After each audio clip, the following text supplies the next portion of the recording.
It's Maryland again, several of the national and regional, sorry. Several of the national and regional IGFs ended up with messages, messages from Eurodig, et cetera. As a matter of fact, really interesting, you'll see in the survey that really a growing number of the initiatives now have a formal, it's not an outcome, but it's a formal output of some kind or another. Did any of you, I know CGI did, .br did any of you as national or regional IGF submit comments as stakeholders into the WSIS plus 10 process? Not as the government, but as a stakeholder. You did, I think, Mark, right? Mm-hmm. And yes, I think you guys did, Sylvia. One of the things that I'm thinking about is I think we're missing the exchange of information about what each of us are doing in these kinds of areas that would be perhaps inspirational, or it would be good to know that another national initiative has done a review on WSIS plus 10. Maybe they did a webinar to build awareness. In the United States, we are inundated with, in Washington, D.C., with all these additional opportunities to learn about things, think tanks, et cetera. So we can't be seen as the role model for what works in educating people about these very complex topics.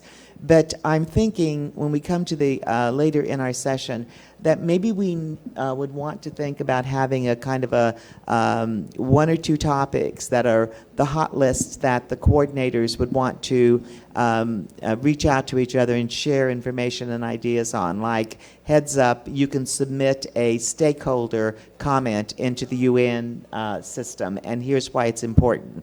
And here's somebody else who's doing it so that you might be able to share information with them. I want to take one more comment and then move on to our discussion about connecting the next billion and explain what's going to happen later this afternoon, but talk about what you said about connecting the next billion. And I believe I had a comment in the back. Yes. Just a comment on the difference between ELAC and LAC IGF. ELAC is an interministerial meeting. So civil society and other stakeholders are only allowed to participate as observers, and only one representative of each sector. So we recognize the effort of ELAC on discussing WSIS plus 10 and doing the link between the global discussions and the regional one. But it is different having an interministerial meeting and a regional multi-stakeholder IGF. Terrific. So I think we're ready to go to talking about connecting the next billion. Yes? I want to turn this over to the two co-moderators for that session, Ellen and Mark. And what we've done is start with the list of those who have submitted written comments into the intersessional work. Let me put into context what's going to happen later this afternoon to make sure that you're aware of that session and the linkage between the two. So Ambassador Karklins mentioned something to all of you called the CSTD, the Commission on Science and Technology for Development Working Group Report on Improvements for the IGF. That was approved by the UN General Assembly in 2012 as a result of a 2-year working initiative under the auspices of the Commission on Science and Technology for Development. And for the first time, the CSTD undertook a multi-stakeholder working group, which was an intergovernmental process of 20 governments with 5 IGOs as observers and 5 plus 5 plus 5, 5 technical community, 5 business community, and 5 civil society, who worked together to develop this recommendation for improvements to the IGF. Now, this recommendation came out of a critical period when during the previous authorization extension at the UN, there were many concerns expressed by certain member states that the IGF was a talk shop. It was not creating outputs. It wasn't widely known.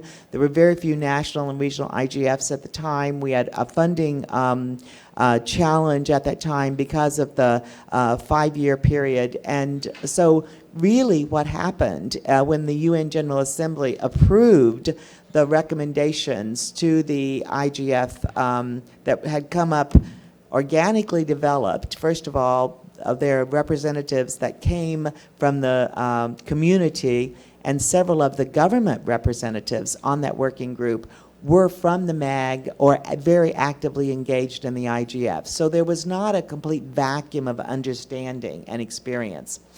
But the thing to understand is that it is really, really, really important to begin to better understand how we are communicating into the rest of the world about what we're doing. So we agreed at the MAG, our interpretation of the call to action to increase the outputs and to do something concretely about a universally important theme.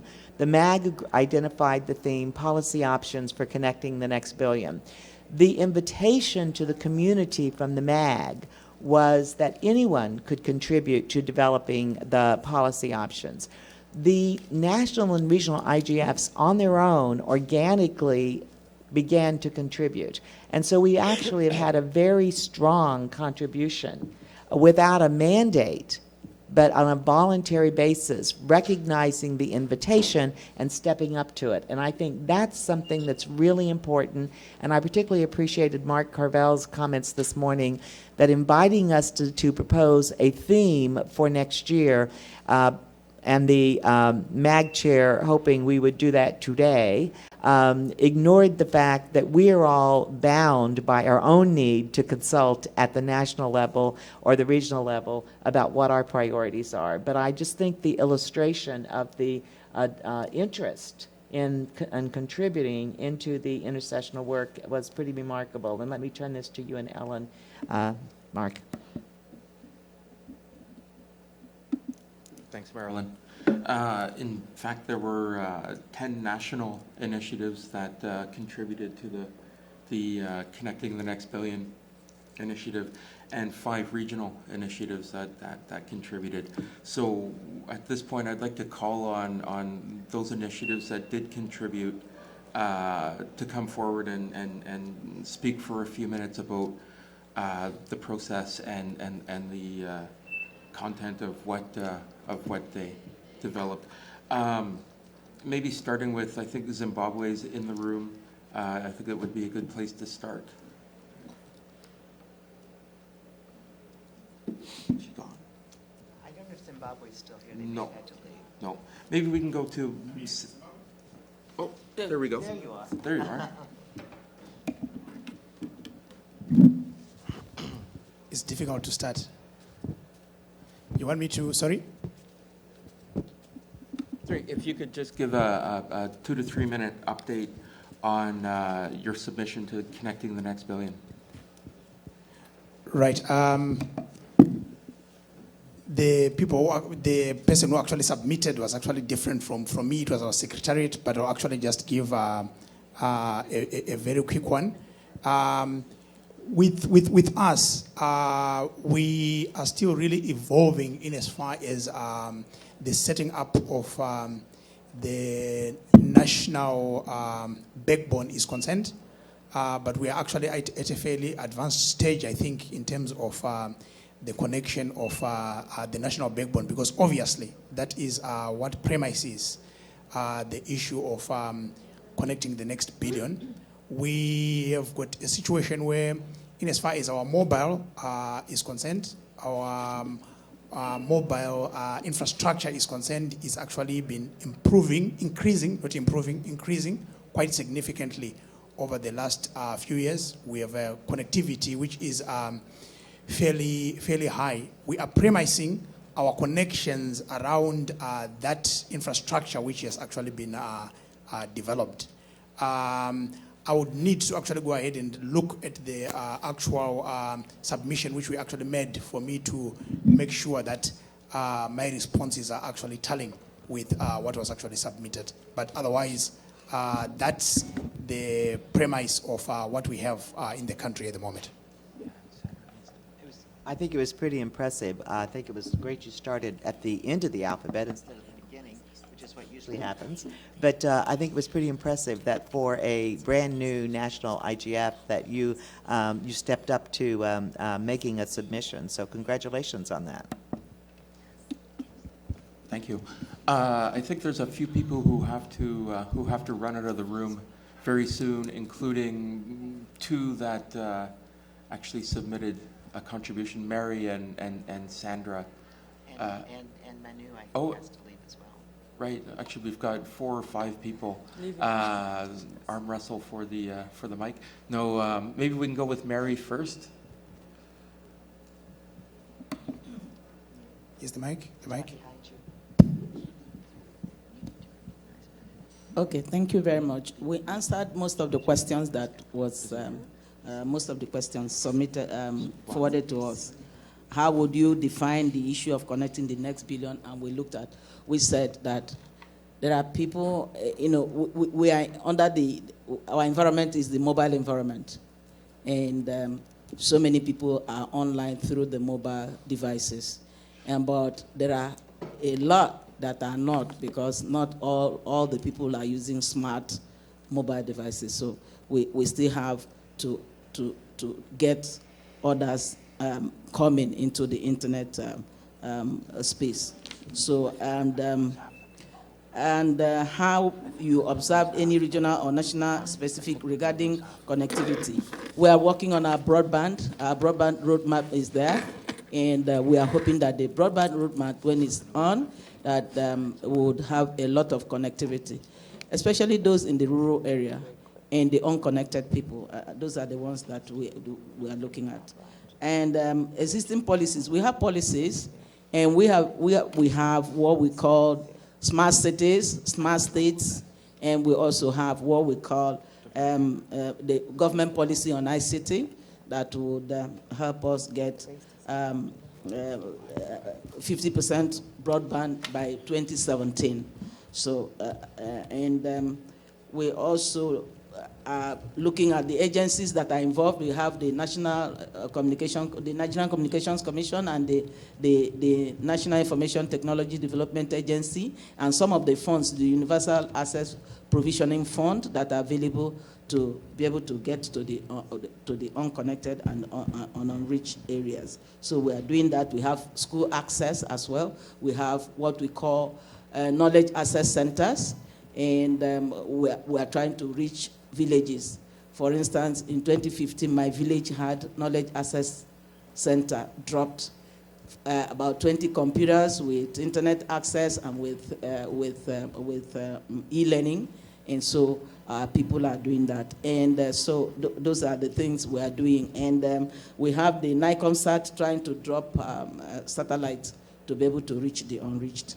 In your opinion, what worked well in developing the policies? There was consultation. So many people, the stakeholders were brought together, and we actually made input into it. What was the experience with implementation? And we had a challenge of right-of-way. Those that are given the backbone connectivity, they had challenge of right-of-way, and that's a big challenge for us. And double taxation is also a big challenge for us. Did you experience any unintended consequences of policy development intervention, good or bad? The introduction of the policy has exposed the fact that there is lack of human capital. We don't have the skill set. So a lot of capacity building needs to be done to be able to get it going. And we also, the access. Where we have affordability, we don't have accessibility. When we have accessibility, we don't have affordability. So those are things that we also find that there are challenges to us. Can you think of unresolved issues? We said there is issue with respect to multiple taxation is not resolved, right of way not resolved. Those are the things that are list proposed steps for further multi-stakeholder dialogue. We'll continue with our IGF, and we'll also contribute. What we do at the end of the year, we give our report to the government, and some of them they have really accepted. Thank you. I'm speaking too long, so I should stop. Okay. It's great, thank you, Mary. All right.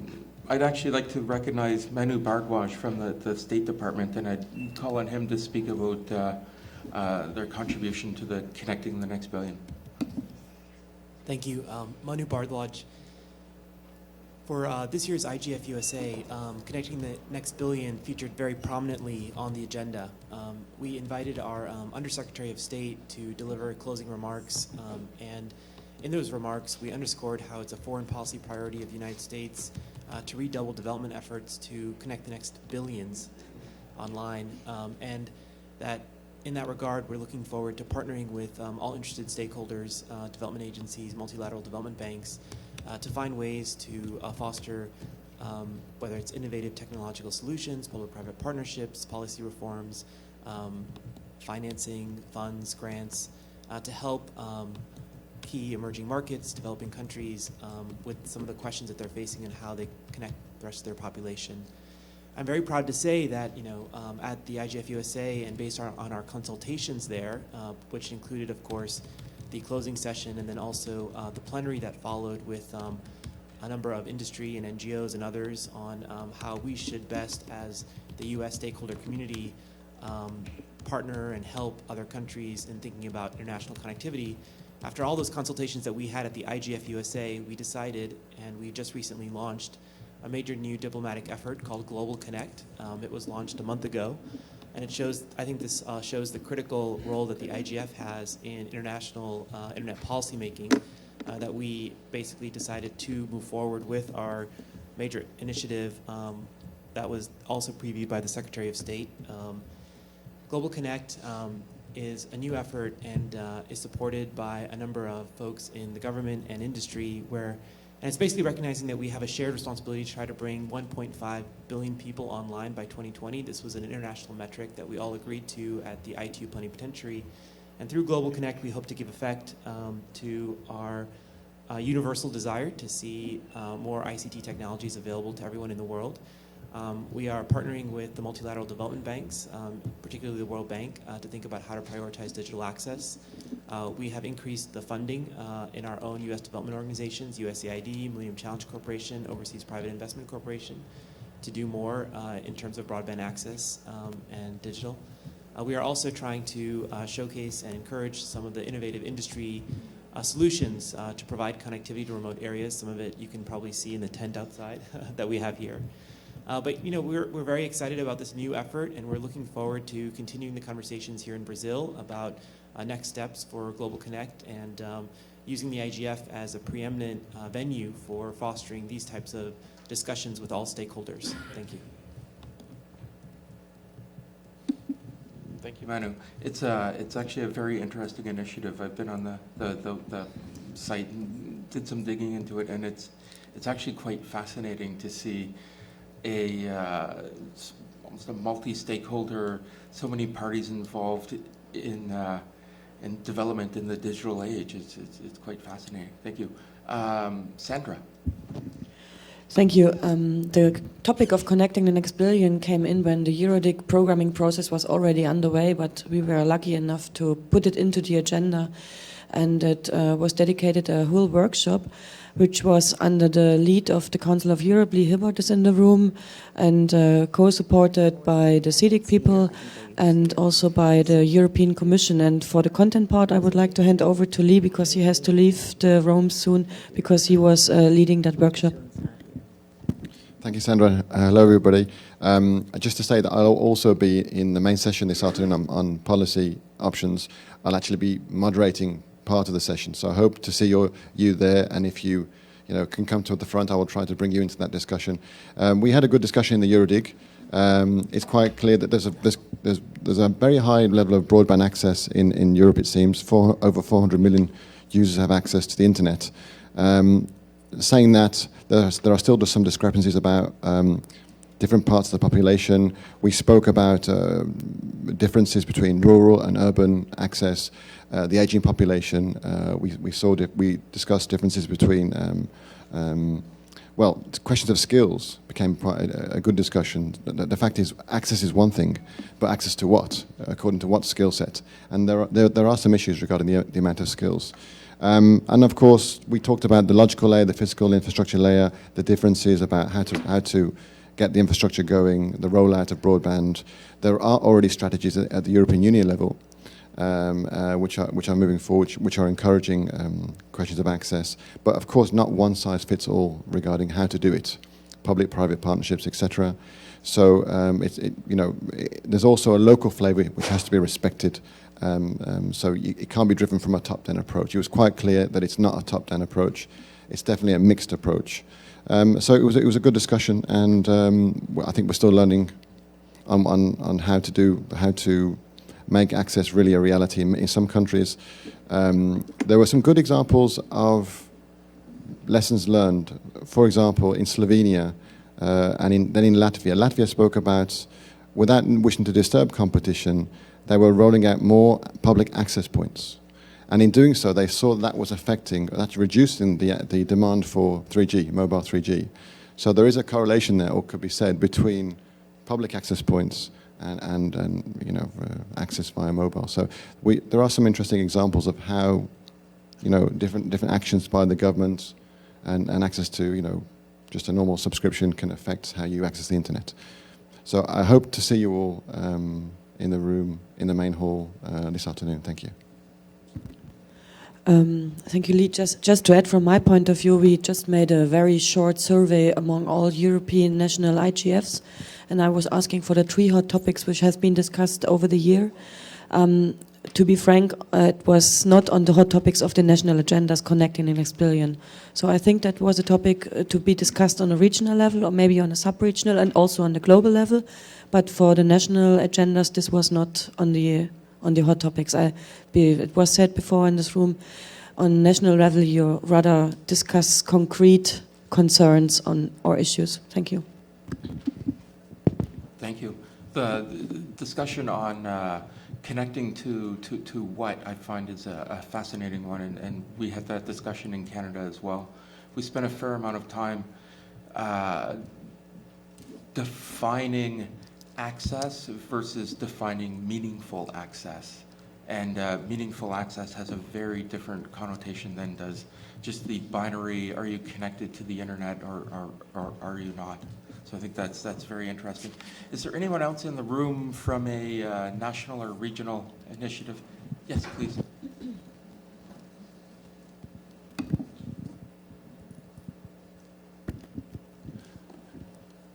Good morning. My name is Julian Casas Buenas. I work as director of Colnodo in Colombia.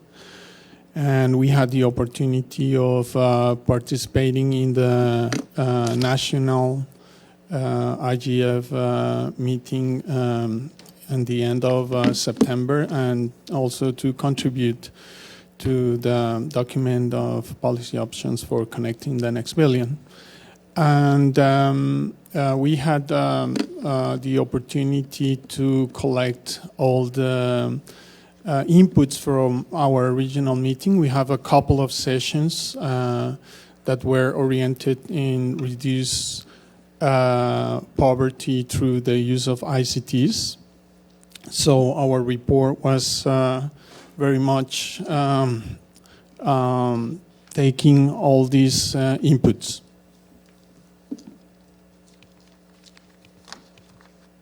The ones that I want to highlight are referred to facilitate the extension of access in rural areas of the municipalities, for example, through the deployment of wireless community networks that can be operated by the community, and the internet can be provided by broadband links with those municipalities. We see opportunities in countries like Colombia, where digital agendas that favor the promotion of the subject at national levels, ICT appropriation needs with differentiate approaches for women, people with disabilities. It is also important to offer more advanced skills. current and relevant initiatives of public access to ICTs. Like in Colombia, it's called Puntos Vive Digital. And development of ICTs training in a more advanced and than basic digital literacy training.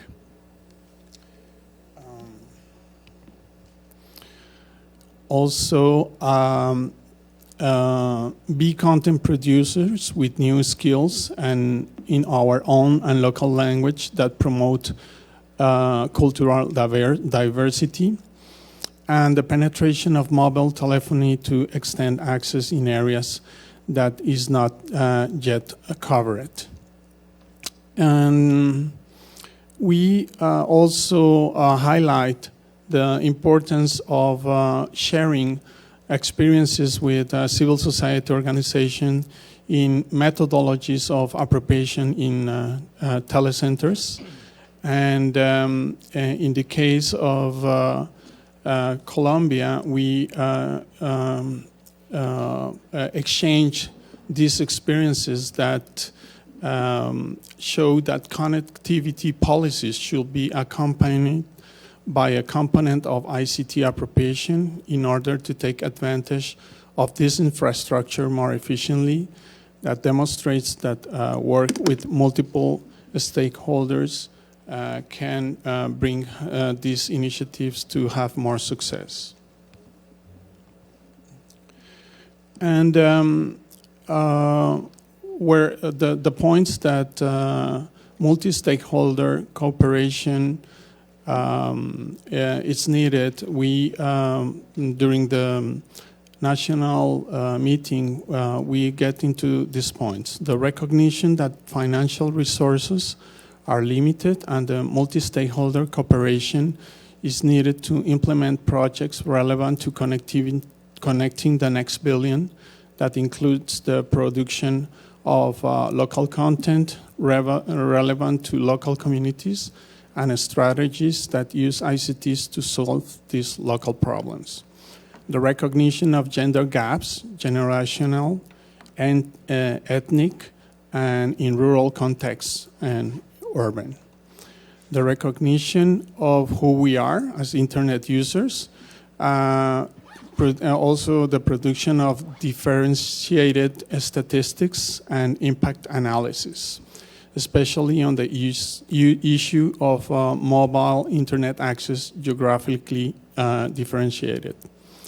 Digital agendas that recognize that there are diverse strategies and that the massive digital literacy initiatives take into account the social gaps, and the recognition of the reasons for the exclusion, and finally, appropriation of ICT strategies that address the needs and characteristics of women and disabled and elderly.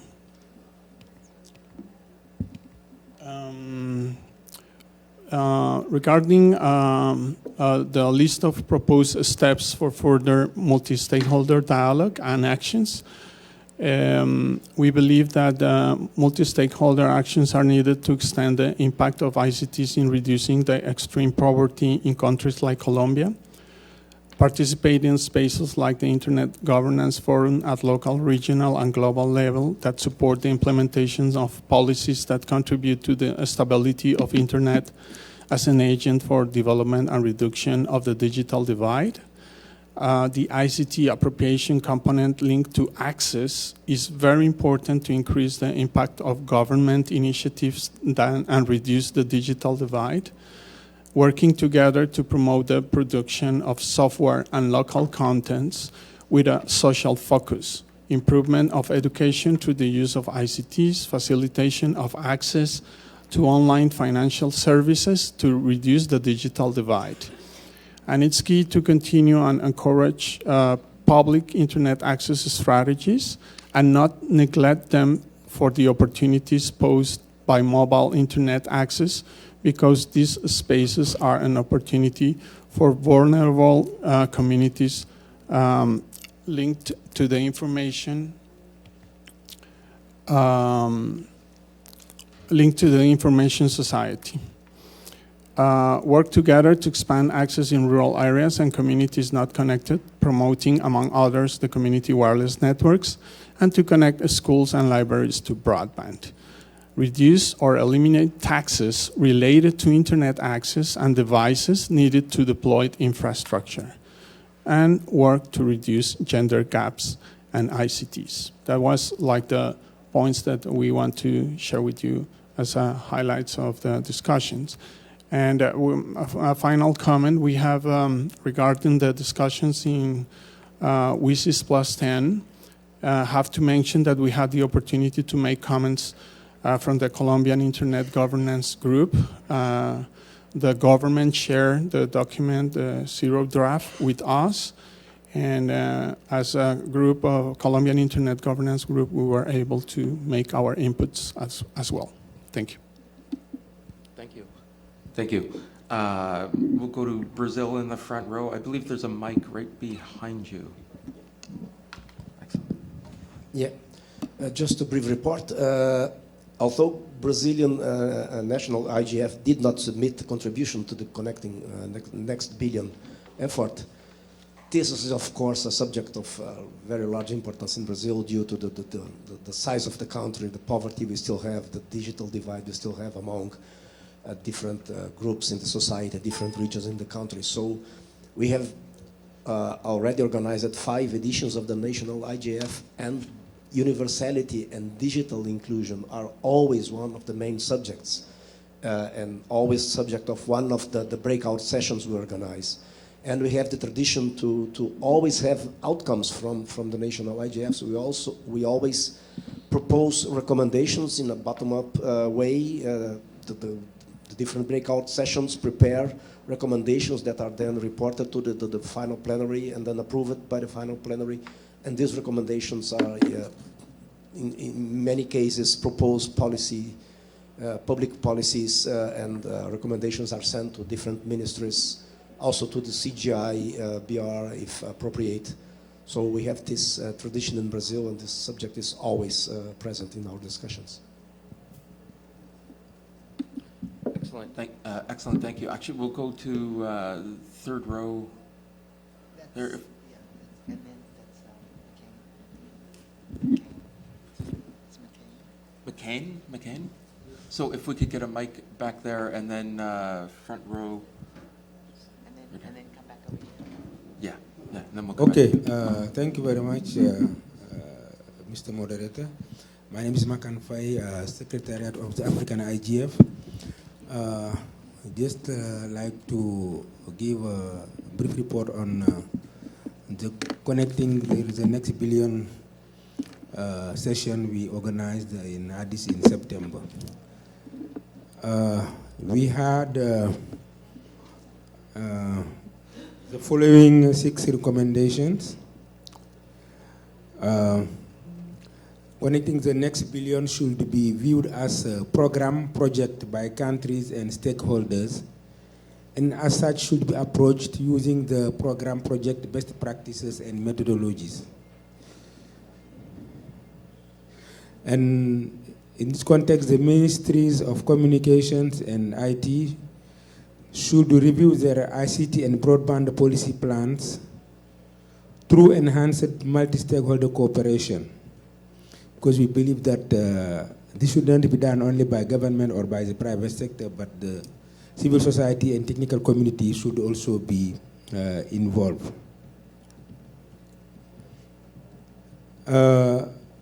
There is also need to have effective monitoring and evaluation of the programs using online real-time portal reportage.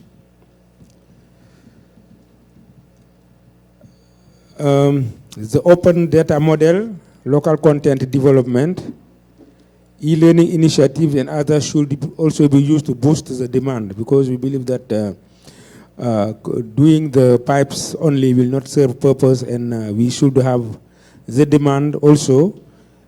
That's why the content is very important.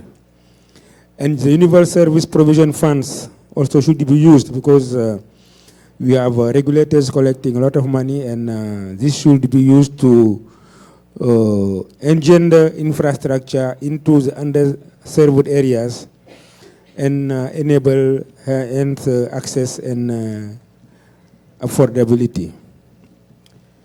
The power grid capacity also should be boosted to be able to make sure that we have power everywhere to be able to bring in about the internet. Finally, the African Union was requested to explore the creation of a continental common toll-free internet platform in cooperation with the telecommunications agencies and other stakeholders to preserve the identity and unique cultural heritage of Africa. Thank you. Thank you. Please. Thank you. Alberto Perez from IGF Spain and Red.es. Unfortunately, in our case, we could not submit a position in this very relevant topic, mainly due to the fact that there's no full coordination between how the agenda for this meeting is made and an hour that has different timing. So we could not deal with it, but since we were working for this session, we have received several input from some of the stakeholders, both public and private, highlighting that in the case of IGF Spain, we can have a coordinated approach for some areas that have to be covered in which we share the same language and a lot of cultural features with those areas. So we're in a good position to increase local content and to exchange best practice without the barrier of language.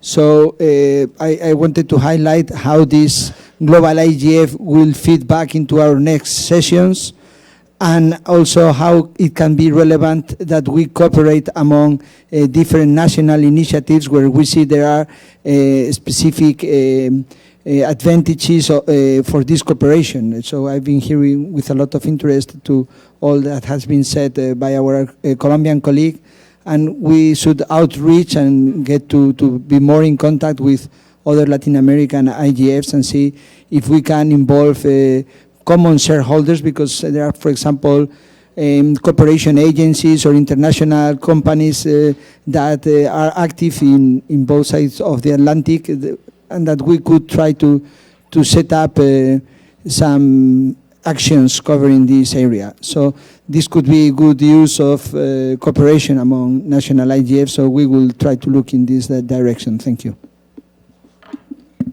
Excellent idea. We have two more comments, I think. And after that, we'll move to the next item on the agenda, but Afghanistan first and next. Thank you very much. My name is Omar Ansari. I'm an entrepreneur based in Kabul, Afghanistan.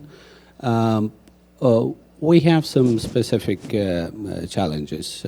They're different in other countries. I've shared this in the meeting yesterday, a workshop. 1 Mbps internet costs $300 in Afghanistan. It's less than $1 in Japan. And Japan is a very rich country. Afghanistan is the poorest country. This, I think, is one of the greatest problems we need to address.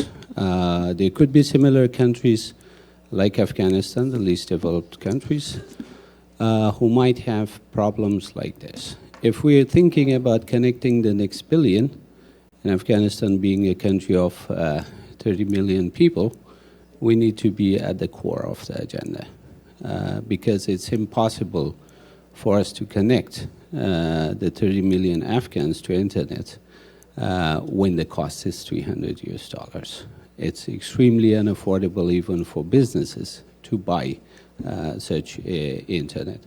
The other issue we are facing is with the local contents. We're a non-English speaking country.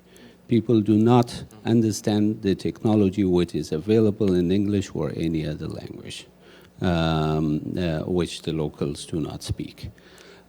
We need to localize apps and content both, so people can see the benefits of connecting to the internet. Even if it's $10 per Mbps, they need to see there's some benefits, and they would then embrace it. The third problem we're facing is with the policies and regulatory environment. Awareness creation. We should be able to create an awareness locally in Afghanistan among the population. They're using Facebook. Some providers would do like free Facebook in their mobile phones, but Facebook is not all the internet. It's a good tool for us to connect with each other, create awareness on different social and political issues, but still we need more of the internet to be available to our citizens in Afghanistan. We are thinking of two initiatives in Afghanistan. One is the national IGF, and the other is our regional IGF, which would be a Central South Asian IGF, so that we can connect with the rest of the region and be part of the regional programs, initiatives, and an active participant of the global development in Afghanistan. That's where we need your support, advice. We need speakers, we need advisors, we need supporters. So I'm just requesting that if you have time later, let's discuss about that. Excellent. Thank you. The gentleman from Asia Pacific in the back there. Edmund Chung from Asia Pacific Regional IGF. I guess following up from what was just said, I guess the APR IGF, it is a big, connecting the next billion is one of the biggest topic for us. In fact, we kind of believe in including Afghanistan, that the next billion is likely coming, majority of that is likely coming from the Asia Pacific region. If you look at India, China, Afghanistan, and many of the areas in Asia Pacific. So this year especially, we did have a submission to the intersessional, which leads into the next billion discussion. And in terms of first of all, in terms of the process, this year we did a pretty, I guess, a new trial. We actually created a synthesis document that is kind of as an output from the APR IGF. This is one of the first time, and hopefully in the future we will create that too. And just looking at the document itself, it's obviously posted publicly, and it's also part of the input. Itself, there's 12 specific points on synthesizing the discussions from the region. Out of the 12 points, actually 3 of them specifically talks about bringing the next billion online. And so, and also the overarching note is talking about, the next billion people coming online, and especially a comparative analysis of what was done before. The gentleman mentioned about the cost, and one of the key aspects is to have affordable accessibility. But the other part, which is substantive, I think is what many others have mentioned as well, and we summarized it as digital literacy. And we also follow up on that is many talked about the language, local content, local language issues. We also identified that in multiple sessions. In fact, there were 5 workshops altogether that were talking about different aspects of this, including the mobile side, including the content side, including the gender, bridging the gender divide, but also on identifiers, internationalized email addresses, internationalized domain names, and the acceptance of that in the internet, both technically and in terms of awareness. So this is, and one interesting thing that was also highlighted is also the need for non-textual content. We're talking about reaching out to the next billion. Non-textual content may be very important because videos or images are much easier to convey sort of information in many ways, especially graphs or that's infographics and those type of items, and videos, of course. And then another item that is very important and also included in the synthesis document is open access and spectrum, open spectrum for Wi-Fi and other types of access, which leads into the issue of having spectrum licenses and a more open environment for spectrum licenses and those kind of things. So I think those are some of the more substantive, or I guess, highlights from the input. Again, I point to the synthesis document, which we're quite. I guess we're quite proud of that we were able to put it together. And in terms of that process, what happened was that all the workshops that were received was kind of funneled into the synthesis document before the APR-IGF event actually happened. At the APR-IGF, every day over the 4-day period, we had town hall meetings to talk about the texts and also talk about the substantive items to be put onto the synthesis document. Coming out of the event, actually, there was a 1-month period where we further collected comments online until it was finally finalized, which is the synthesis document that was then submitted into as input into the intersessional. So that's this is definitely a very big topic for Asia Pacific, and I think we did hopefully we have substantive input into the process, but also the sharing of learning and comparative studies. I think is going to be very important for this for our region to move forward and actually connect the next billion to the internet. Thank you. Very good, thank you. I think we're going to wrap this up after one more comment. I was just going to comment.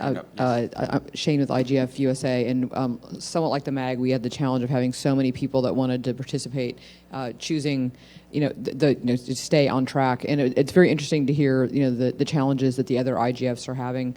And as the just proximity to New York, we would certainly be happy to help carry these messages as we go into December with the WSIS Plus 10. Very good, thank you. I think we'll conclude our discussion on connecting the next billion there, and I'll turn it over to my colleague Ellen to lead the next session.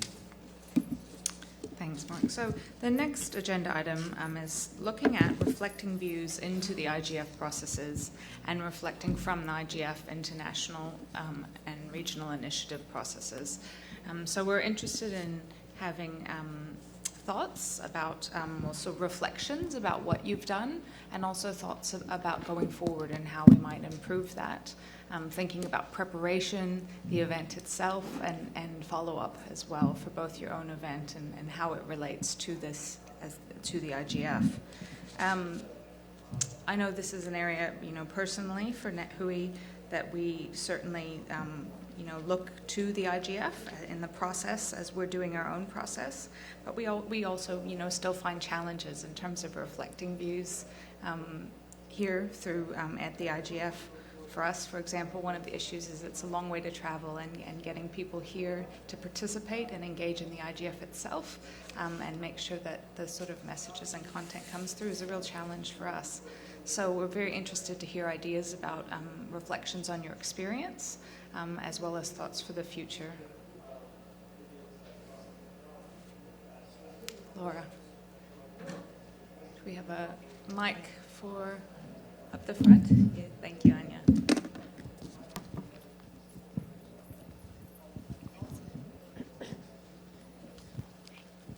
Thanks.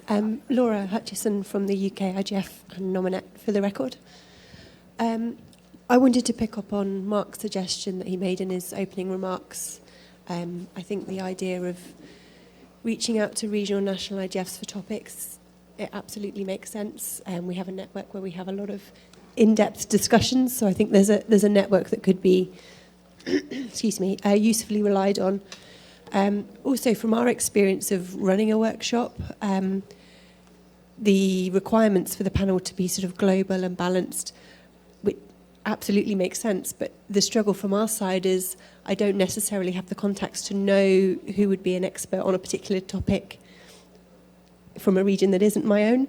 So if the workshops were organised on a topic basis, so say if, I don't know, 6 regional nationals suggested particular topics, they could then work on a workshop, would then make sense that you've already got global representation on a panel.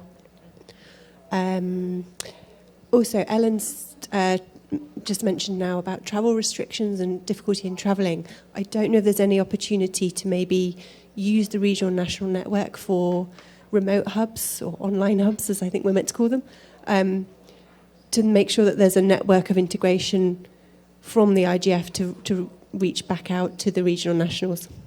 Thank you. Thank you very much, Laura. Those are some very practical ideas, for sure. Yes, gentleman over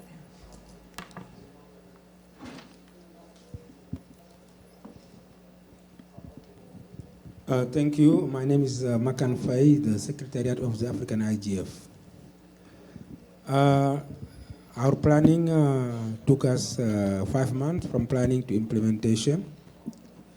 And for the structure, we had an organizing committee of 10 members coming from government, civil society, private sector, technical community, and international organizations.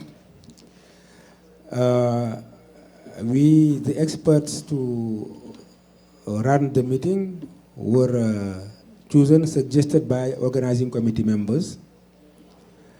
And also when we put up the program on the website, some people asked if they could also be a panelist. So we checked, and as much as there was place to accommodate experts who were not on the preliminary list, we took them. We had a meeting on 3 days. 1 day for pre-conference meetings, which were organized by organizations who had a stake on IGF. And those pre-conference meetings were essentially done to prepare the main meetings, which will be spanning into 2 days. We had 14 plenary sessions, and all the sub-teams of the global IGF was reviewed and discussed in the Addis meeting. On funding, we have challenges in funding. Some people were self-sponsored, but the main funding came from the Economic Commission for Africa, that is the UN Regional Commission, the African Union, which was the host of the meeting. You had also sponsors from international organizations and NGOs, especially APC, ICANN, ISOC, Afrinic, and UNESCO. The meeting was conducted in 2 languages, English and French, to enable with simultaneous interpretation to enable various language groups to take part. And the African IGF was preceded this year by the African School on Internet Governance, which was organized by APC and the NEPAD agency, where that enabled us, in fact, to have a good gender balance during the meeting, because the African School of Internet Governance had brought a lot of female participants. So that is in a nutshell what I had to say for the time being. Thank you. Thank you very much for sharing that. It's interesting the sub-themes were included. Could I just ask, focusing on the links with the IGF, do you have any suggestions for your IGF initiative engaging with the IGF as a whole? Yes, in fact, I I always participate in the MAG meetings, not as a MAG member, but as an international organization, a UN organization. And in this connection, we take part in the discussion in forming the MAG main team, the IGF main team and the sub-teams also, because we are part of the discussion list, and several of African stakeholders also are members of the MAG and are part of the discussion list we have set up. So I've set up a discussion list where we always circulate what is decided and discussed at the MAG, so that we get our African views and we input collectively to the into the MAG decisions. That's why every year we decide to review all the MAG sub-teams in our meetings before going to the global level, so that we can have input at the African level, like the connecting the next billion. We had issues on cybersecurity, we had issues on internet rights. So we have a report on all the sub-teams which are discussed here today. Thank you. Thank you very much. And I think also some of your sharing about your event, I just wanted to clarify that we do have the survey on the national and regional IGF initiatives that was collected, where it's a collection of many of the details you shared, and that we will be doing that presentation and having a chance to have a discussion about that probably after this agenda item. In the survey, it's Marilyn speaking, in the survey many of you made specific comments, but I just want to mention again that in some ad hoc gatherings when some of us have been present, we've also talked about, I'm going to use a term that is emerging around the IG space, but the idea of creating more of an observatory focused on the national and regional IGFs at the Secretariat, similar to what's being done with the Diplo Foundation on hot topics on internet governance, where we would design an approach that would be available on the Secretariat space, so it's neutral space, but it would be a way for us to come up with some of the areas where we think sharing of information, whether it's sharing of a list of experts in an area, expert speakers in an area, or other kinds of information that would begin to build the I do not mean to use the word best practices here, but maybe case examples of things that are being done. A number of the, and I think there's a mix, what I'm hearing is a mix of things that might be standardized on the process and procedure side to offload a new initiative. So I'm going to give you an example. You're required to track multi-stakeholder participation and report on it in your report. You should also be tracking gender and report on it in your report.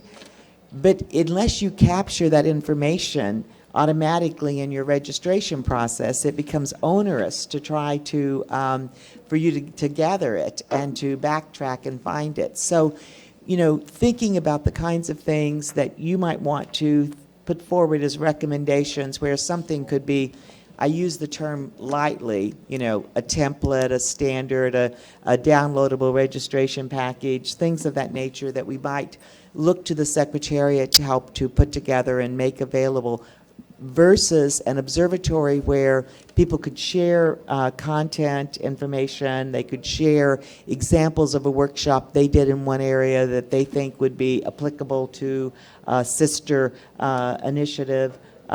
When we did scenario stories in the United States, and Shane was here and was very active in that, we did scenario stories in the United States. I learned about the use of scenario stories by coming to the Netherlands and participating in a conference that, and an initiative that had been sponsored by the Dutch government, took it to the IGF USA, and then we took it to Russia.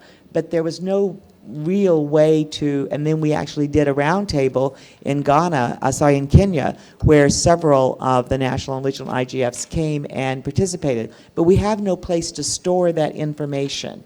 And I just use that as an example to say, perhaps we should be thinking, Laura, about, reflecting, and then reflecting on process and procedures, one thing, but then also reflecting in themes, issues, and thinking about a space that is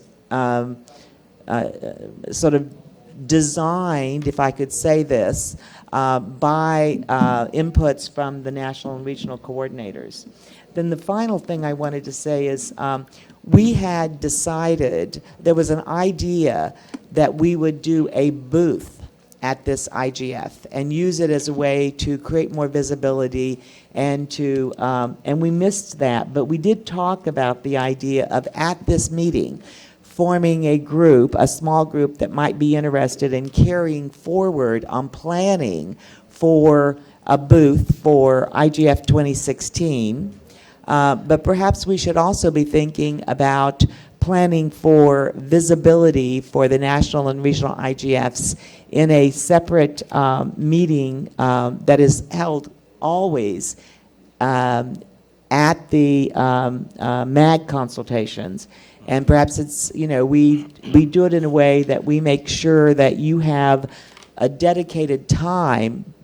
Some of you are MAG members, others need to be in those consultations, as McCain was saying, but maybe we go through some ideas of saying, okay, and we're going to do it, by the way, as much as possible at a time that's reasonable for remote participation for those that are not there. Thank you, Marilyn. And I think it was wonderful to hear Tangentai's remarks reflect the importance that he sees in that. And I think, one thing, this agenda item, we're looking at the IGF processes, and how we reflect back and forth with initiatives, but this relationship between us as initiatives and the opportunity that presents and best practice and sharing is really important. We have another speaker at the back. Do you have a microphone? No.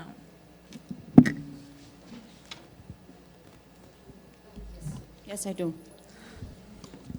Well, I'm Ana Neves. I'm from Portugal. I'm from the governmental side, and I would like to share here with you. Well, I think a new idea about engagement.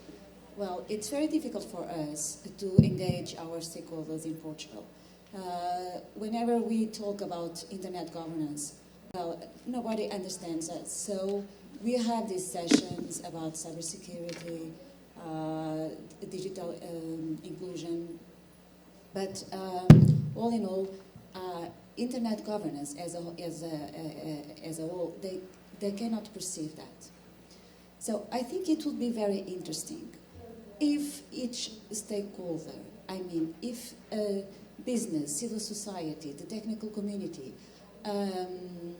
from the IGF community that are very active here, if they could engage with their peers, for instance in Portugal, to make them aware of what their concerns are and why they are so engaged in internet governance. So if, for instance, APC could engage with the civil society in Portugal to make them understand why they are here, why they are so concerned, or why they are so excited about some ideas, movements, processes. I think it will be so good because they speak the same language. They are the peers, and the same occurs with the businesses and the technical community. So here in Portugal, this initiative is really led by the government. Unfortunately, it's top-down.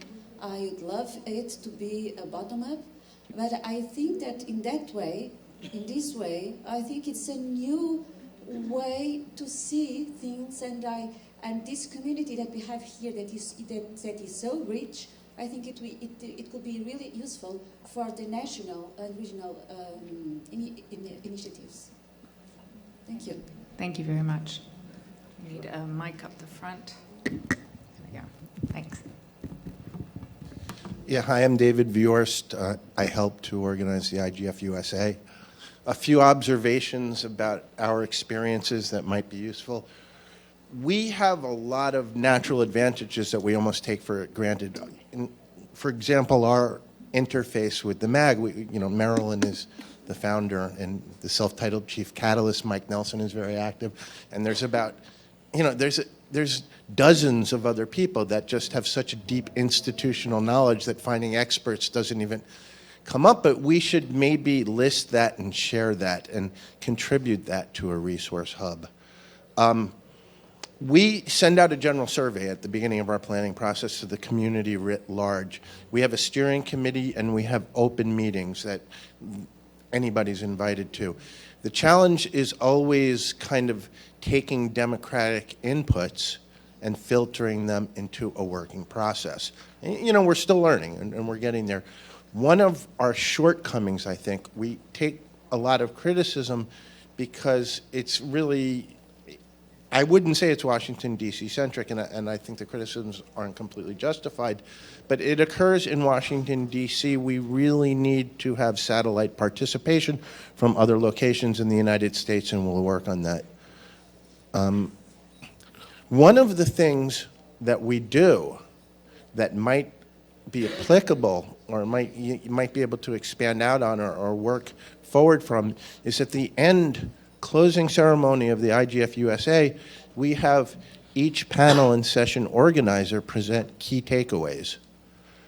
I think if we had key takeaways from all of the regional and national initiatives at the global IGF, it would kind of it would integrate better, it would give everybody a better sense, an actual experience, not just of the process, but of the content of what people are talking about at the other ones.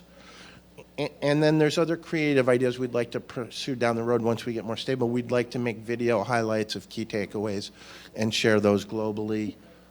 And we would like to, we take our deep integration into the MAG for granted. We would like to share our initiative with other initiatives in any way possible.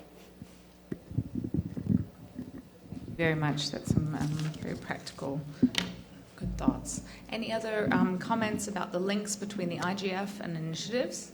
Yes, in the middle at the back. We get a mic back there. Hi, Julian Casas Buenas from Colombia. Well, I think that for us this year, I can see a better interaction among the regional and national processes. I think that being able to be in this kind of sessions, it's a sign that I appreciate, and also promote the participation through the surveys in different topics to find out how different regions and national are addressing these issues. It's a good, I think it's a good exercise. So also it's important for national and regional IGFs to see that their inputs are taken into consideration for the global discussions. So if we are able to share these results from the national and regional to be placed here, that's very positive. It's a challenge to improve these inputs from local and regional discussions into the global IGF, but I think that having these spaces, it's a step forward. Thank you. So it's Marilyn speaking. So I'm going to announce a failure to deliver something that I think would have been really, really useful. And it was neither my fault nor Mark's fault. I came up with the idea of a social networking event or coffee, and Mark offered to sponsor it, and then we were unable to make it happen. But I don't want to lose track of that, because I think that something, which was why I wanted you to have an open square, so that you would become more familiar with each other. I tend to know most of the national and regional coordinators by face, and there's a number of reasons for that. I cheat because I meet some of the representatives like Arnold and Mark and Anna at ICANN meetings, and so, you know, I get to extrapolate, or I meet them at a WSIS meeting or a CSTD meeting. But I think one thing that we might do, and I'm looking at the Secretariat and hoping they don't cringe, I think we really ought to come up with not just our booth plan for next year, where in order to do a booth, and I'm going to propose that we think about a double booth, we're going to have to staff it, we're going to have materials in it. So here's something I want you to think about. Over the lunch time slot, the IGF Support Association is meeting, and I see Edmund here as well. Edmund and I are both on the executive committee of the IGF-SA, and part of the mission of the IGF Support Association is to raise funds to support the Secretariat, but also the national and regional IGFs. And this year, although we just got started last year, we just got incorporated, we gave 5 financial sponsorships of $3,500 to 5 regional IGFs, and we gave 15 $2,000 USD grants of sponsorship to national IGFs. In our plan for next year is the ability to provide individual funding. We both didn't raise the funds, but we didn't have a process. So one of the things that occurs to me coming out of the survey is the challenge that particularly the national IGFs from developing countries or those that are in have decided to locate their country in some really difficult to reach place, Laura. I'm sure that was like a state decision, right? That perhaps a proposal to the IGFSA that in addition to the sponsorship of the event, that there should be a small travel fund as well, so that each of the national IGFs from developing countries could have a designated attendee. And I think, you know, we then need to begin to make sure that we are creating the identity that when we are in the meetings that we know each other's faces. So let's start thinking about how we do that. So I have one final thing for you to think about. I chair the outreach and communications work at the IGFSA, and I'd like you to help me think about a 4-page meet the national and regional IGFs, and I'd like to try to do that in the next 2 weeks so that it could be provided in time for the New York high-level event. And I have an idea in mind which will not take a lot of work from you, but it will take a little bit of work, so we could have a world map and then little synthesis of what is going on in each region about the national and regional IGFs. I think you would find it useful. I think the broader community would find it useful. I think we could use it at the UN, but I think it also would help you then to know who your colleagues are, perhaps in an adjacent country. That's not, I don't know if that's reflection, but I think if the rest of the 2,000 attendees here also had a piece of paper and something online in order to get to know you, that would also be helpful. So I just throw that out. Thanks, Marilyn. I think, practical suggestions to divert, but one of the things we found really useful is having, those little colored flags that you attach to your badge that you see at some conferences. They say newcomer or something like that, that we could have one at our stand, and then that you're people who are involved with the national or regional initiative, and you can say, oh, which one are you involved with? I'm aware we only have 30-something minutes left, so... Oh, we have a remote participant to participate. We have that, and then we have one more two more in this session, and then we'll move on to the next item. Remote participant, please. Yes, thank you, Chair. We have a comment from Nikuru E. That says, government engagement. Most of the internet governance-related events I have attended always speaks of government capture which often comes out as offensive.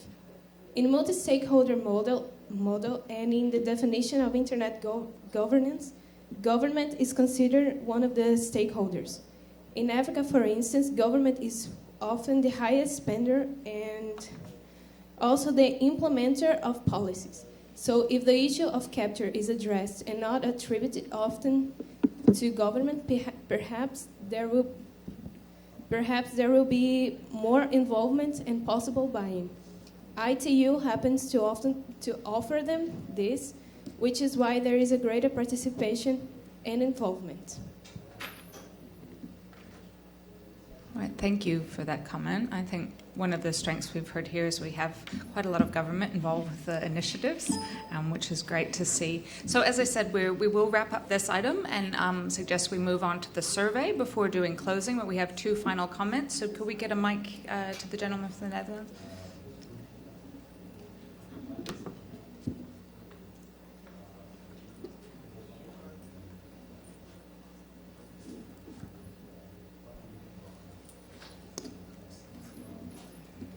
There you go. Please. Thank you, Ellen. Does it work? Yeah. All right. Thank you, Ellen. My name is Arnold van Rijn. Arnold van Rijn from the Netherlands government. Well, for the transcript, it's spelled Arnold van Rijn. My last name is V-A-N-R-H-I-J-N. Difficult name, but it sounds like the River Rhine. Thank you. Well, I would like to share with you very shortly some information about how we prepare, how we, the Netherlands IGF, prepare ourselves for the IGF and how we do our work or link our work with the initiatives.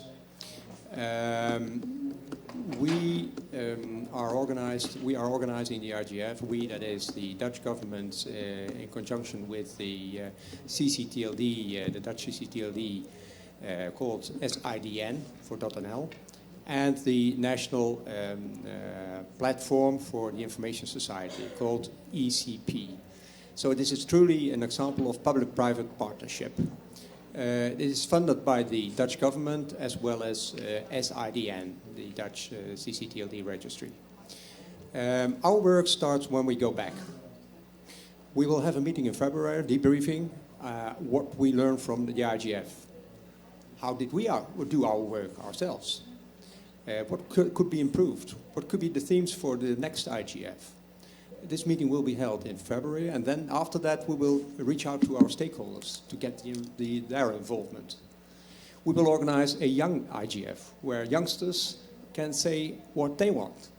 We had a very truly wonderful experience with such a young audience, and they came up this year with 10 recommendations, which we took with us to the IGF in Brazil.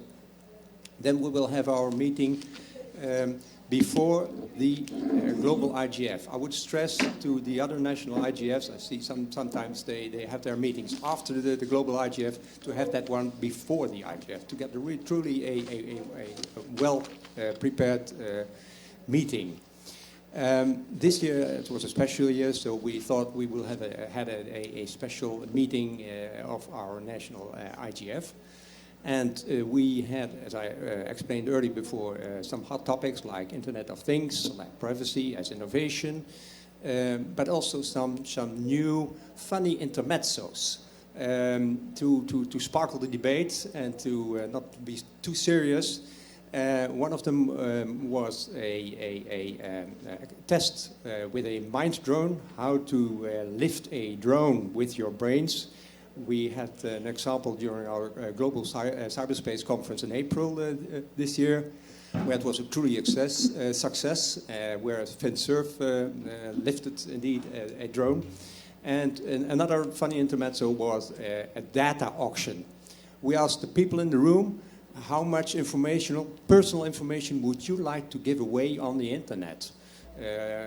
Your personal information like your banking account, your PIN code, whatever.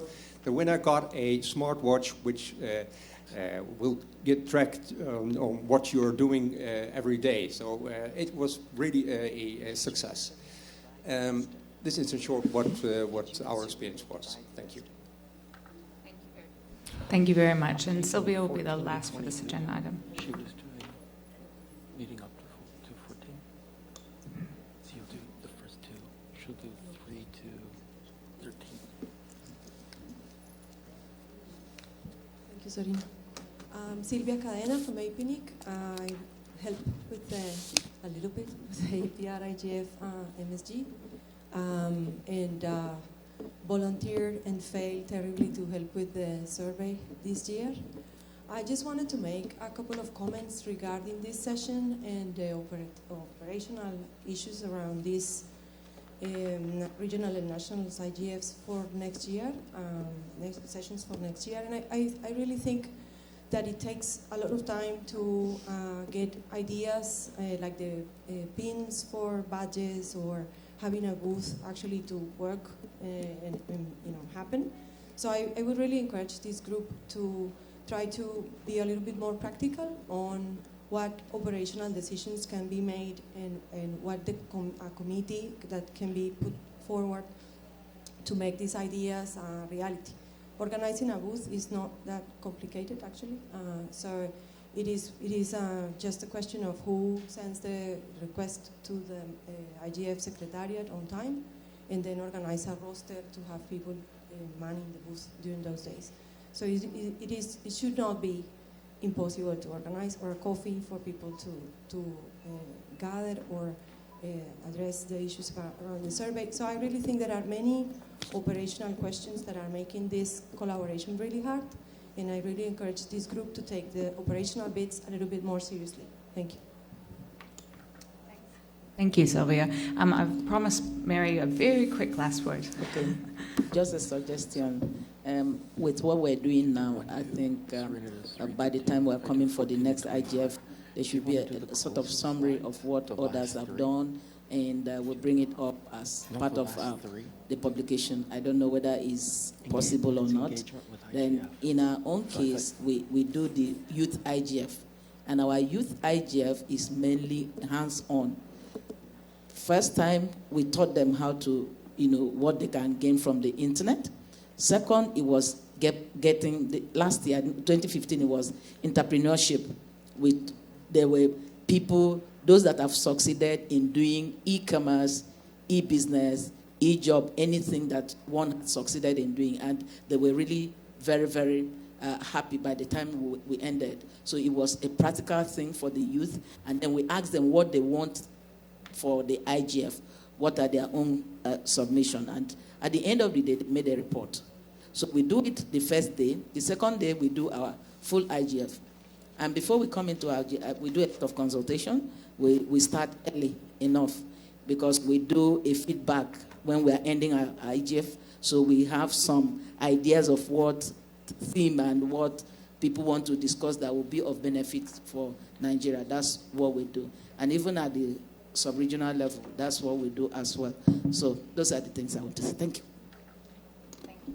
Thank you very much. We'll wrap up there. But I just have to add personally, I would love to see the initiatives involved in feeding in more youth input. I know we've had a youth IGF event in New Zealand. It's wonderful to see the ISOC ambassadors here, but you often see it's mostly people from the host country in terms of young people, and I think there's real opportunity there for us to bring the voices and messages and some of the youth of the world to the IGF. So I'll hand off now back to Mark. And the group who will present the survey, and before we go on to wrap up and think about next steps. I think we should bring Serena up to the front. She's going to be with us presenting the survey. Hmm? Yes, and Anya. Anya's going to. Anya, please. I think Anya. Yes.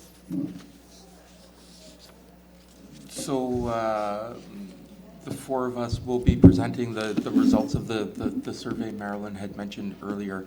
I'm actually just going to start right in. We've only got 25 minutes to go through it, so we'll get to it as quickly as we can. Marilyn's going to lead off with the with some of the context and methodology. Thank you, Mark. The survey is actually a decision that you all took, those of you who participated in some earlier calls. And so I want you to think of this as perhaps a first step at a survey. It is gathering some information. We did not use professional help in either designing the survey or in analyzing the survey, but we have bigger plans next year because Edmund and I are going to raise enough money at the IGF Support Association to be able to use a little professional assistance in it and also to make it easier for you. But there's some important information in this survey, and I really want us to think of it as it is. It's, I guess, when I was in at AT&T Computer Systems, AT&T Labs would have called this our beta. We haven't even gotten to. I don't think it's an alpha, but it's not much more than that. Okay, I need to know how to advance this. Oh, turn it the right way. Okay, so I'm going to do two things very, very quickly. I'm going to talk about who was included in this, who wasn't, and how you fix that for the next round. And then so right now on the IGF website, there are 13 regional/sub-regional IGFs, and there are about 30 national IGFs. But a number of new IGFs were launched this year. And because some of you have not completed submitting your identifying information to the Secretariat, you may not have been included in this. I am only aware of this gap because IGFSA funded some new initiatives, and we didn't get surveys back from you. So don't think of this as a bad thing. Think of it as an opportunity. But I'm passing around right now a couple of pieces of paper I want you to look at and then return to me. And if the name of your national initiative is not included on this page, then just write it in and see me afterward. Our goal is to be as inclusive as possible, but you do have to contact the Secretariat, not somebody else, to get your initiative listed. You don't have to have completed your report, but you got to have your contact, a working website, email, etc. And it's really important. Now let me just say that in spite of the fact that you all are extremely busy, we got 25 returned responses. We did have to kind of contact some of you 17 times, but we got 25 returned responses. That is phenomenal. So let me let you guys kick off on explaining the content here.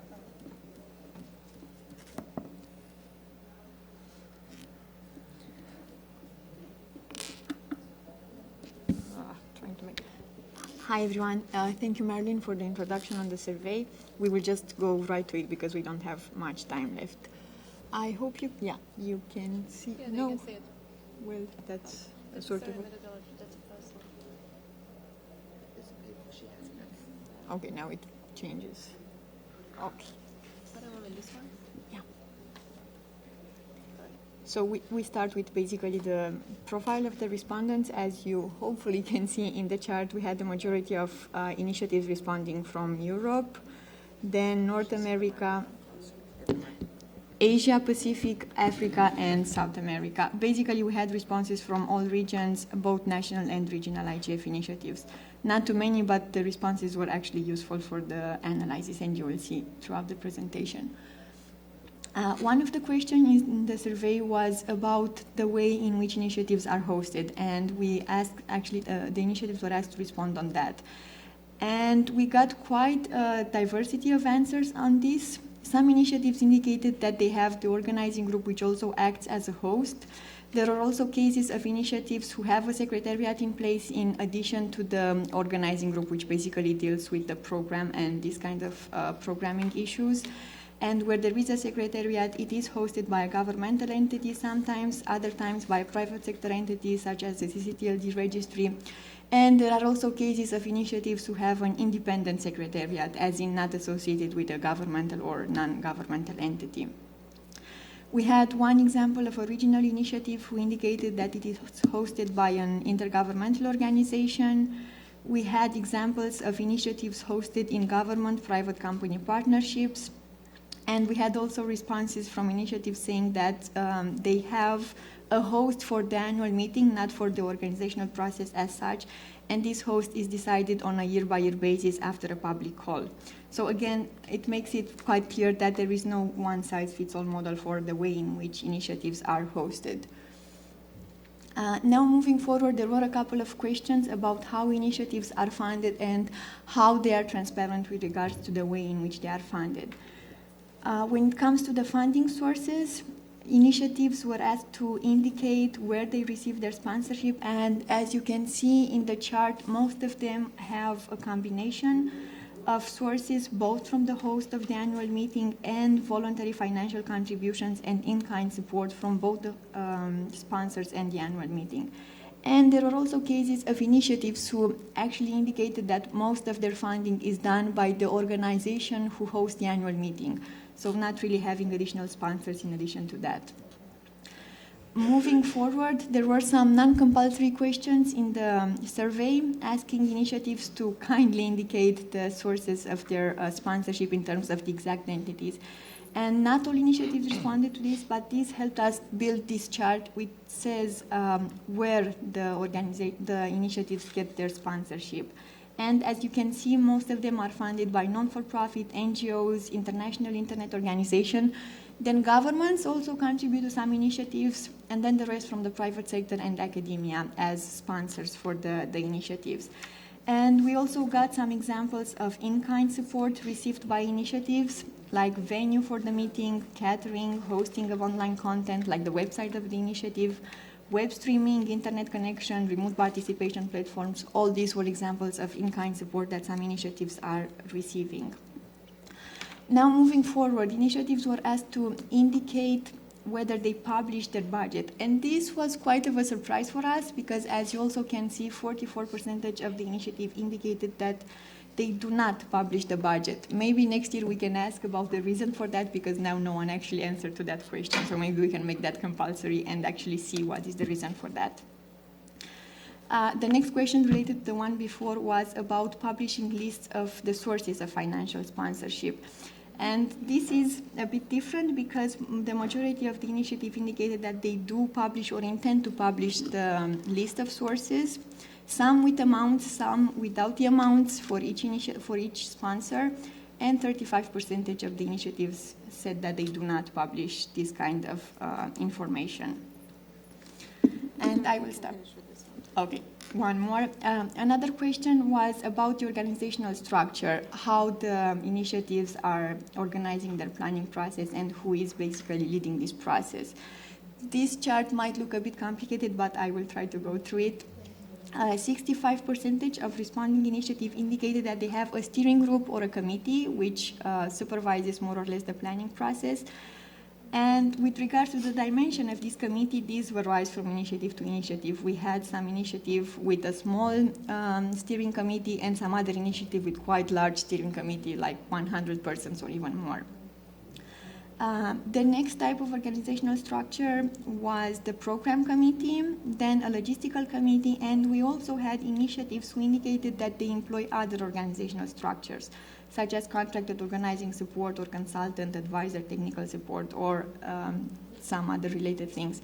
But we also had examples of initiatives who indicated that they use a combination of organizational structures from the list we had in the survey. For example, there was one national initiative who has a steering group. They have also a program committee and a logistical committee, so 3 things in one initiative.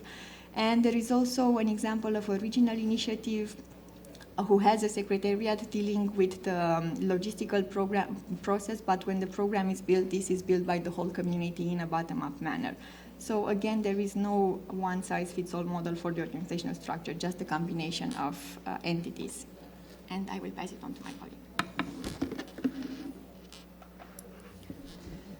So one of the questions that was related to the organizational structure was for all the initiatives to reply to us whether they require a multi-stakeholder makeup of the organizational structure. And based on the collected responses, 87% of you were affirmative, so said that you do require a multi-stakeholder makeup, while the 13% of you replied negative. When it comes about whether do your initiatives track the gender balance and do you support the youth in your organizational structures as well as persons with disabilities, 65% of you, oh sorry, I'm not good in multitasking, will you? 65% of you said that you do track and you include women in organizational structure, while 35% of you said that you don't. When it comes about inclusion of youth in organizational structure, 55% of you were affirmative, while 48% of you said that you don't include them. And when it comes about persons with disabilities in organizational structure, this is a very important information for the Secretariat to work on it during the next year, because 83% of you were negative. That's a huge number. So that's something that we will all probably work on it after this IGF. When it comes about the time that you need for your planning phase, most of you said that you take more than 6 months to plan your event, 43% of you. 8 of you needed not more than 6 months, so 35% of you, while we had the smallest percentage taking 3 to 4 months. Only one initiative gave that response. So while you are planning your initiatives, we were wondering whether do you do different kinds of consultations when planning, and 87% of you said that you do, which is a good number for us. The 13% said that you, the 13%, right, I can't say that they were negative, but when we were analyzing the surveys, some of the answers were not very clear, although it was a mandatory question, but we didn't get the clear answer. So, but we are very satisfied with the number of 87%. I will stop here. Mark will take over from here.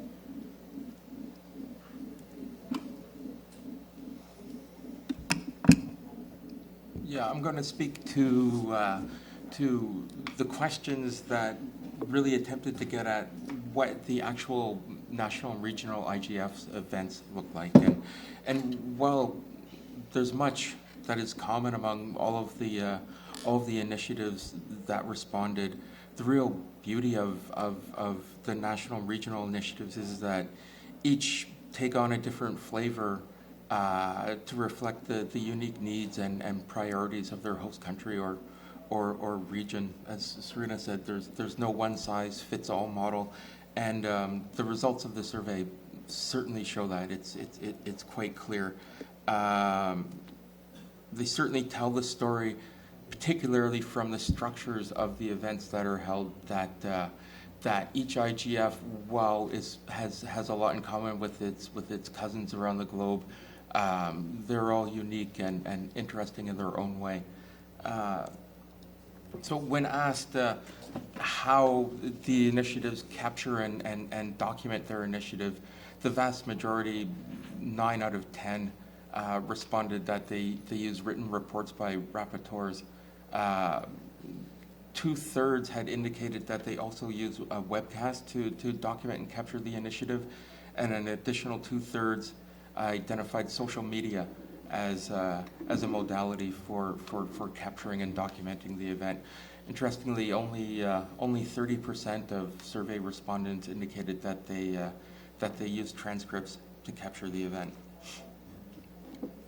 As to what should I be doing this? Yeah. Multitasking might get difficult. As to what social media platforms were used, Facebook and Twitter were far and away the most commonly used among survey respondents, with just one respondent indicating that they used LinkedIn.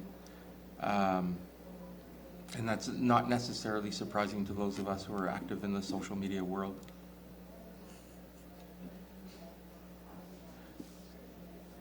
For streaming platforms used, again, not surprising, the most common streaming platform used was WebEx, like before, for obvious reasons. with statistically equal amounts of people using YouTube, proprietary website live streaming, and Adobe Connect. There were 6 non-respondents.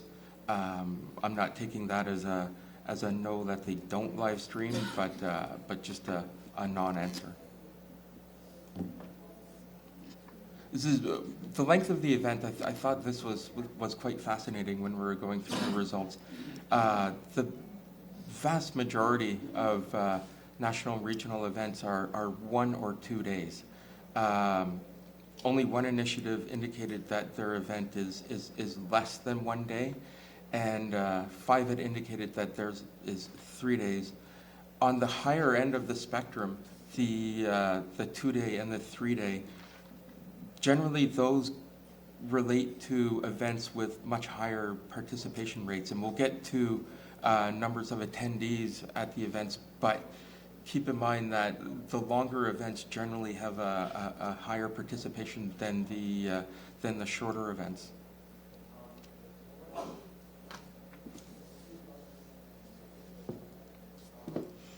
So about 3/4 of respondents indicated that they tracked the stakeholder group participating in their IGF. Another 2/3 tracked gender and youth participation in their IGF, and 39-40% track whether or not attendees have special needs or disability. And that's either through direct, well, for the most part, that's collected by having on the registration form the option to indicate whether or not an attendee will require special assistance when they attend the event. My surface is a little sticky right now. This is another interesting statistic. Number of participants in the annual event. The majority of them seem to have participation rates of between 100 and 250 individuals. 4 initiatives indicated that they were quite small, with 0 to 50 participants. It peters off a bit as we approach the 500 participant mark, but 3 initiatives did indicate that they have more than 500 participants at their events. And again, those appear to be the longer events.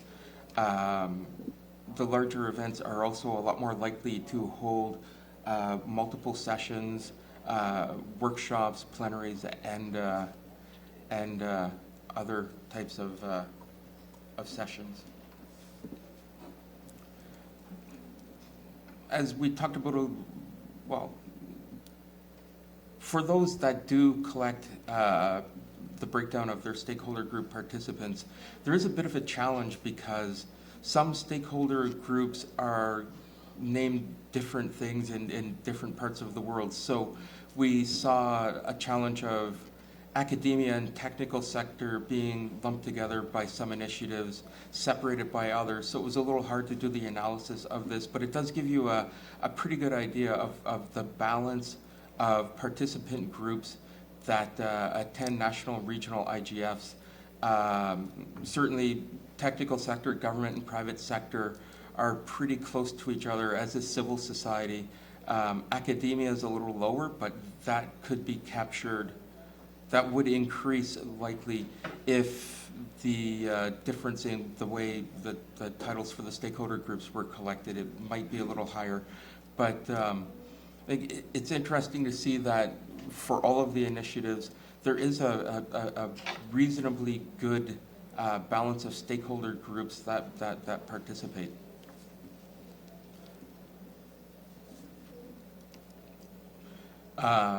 We had asked the initiatives how many sessions and types of sessions that they have at their event. The majority have between 1 and 5 plenary sessions or breakout sessions. 13, in fact, have between 1 and 5 plenary sessions. 6 had between 6 and 9 plenary sessions, with another 5 having between 6 and 9 plenary sessions. When you get into the next figure, there are 10 plus. There are 3 that have more than 10 plenary sessions and more than 10 breakout sessions. Again, those are they correlate to the larger events with the greater participation, which is really a logical conclusion, but really shows the different flavor of the initiatives region to region, country to country. We asked them what types of sessions they have. 100% of survey respondents have an opening session, and 96%, a very high percentage, have plenary sessions. But only two-thirds have, only about two-thirds actually have breakout sessions, which is interesting. My IGF actually only has opening sessions and plenary sessions. We don't have breakout sessions. But when I was looking at the results from the survey, that we might look into it for our event next year.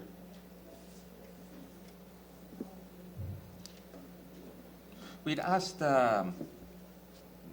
what topics were discussed in workshops and events at the national and regional IGFs, and there were some challenges in analyzing the data because it was an open-ended question.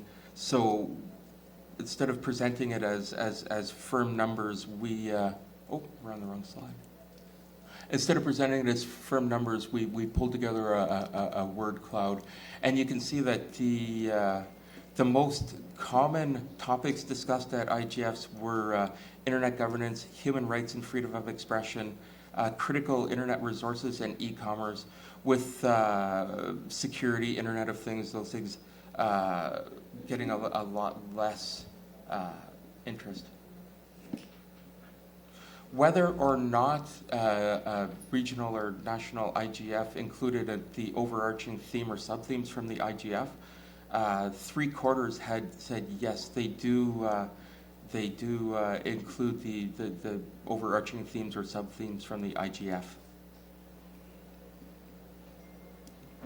And finally, in the event overview section, full 83% of initiatives have outcome or output statements or messages resulting from their event.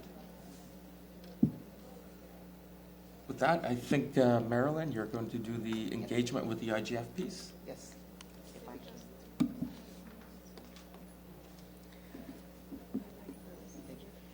So it's always been very interesting to me since, it's been very interesting to me since I see so deep a linkage between the national and regional IGFs into the IGF, that there's been this continuing assertion that there's no linkage.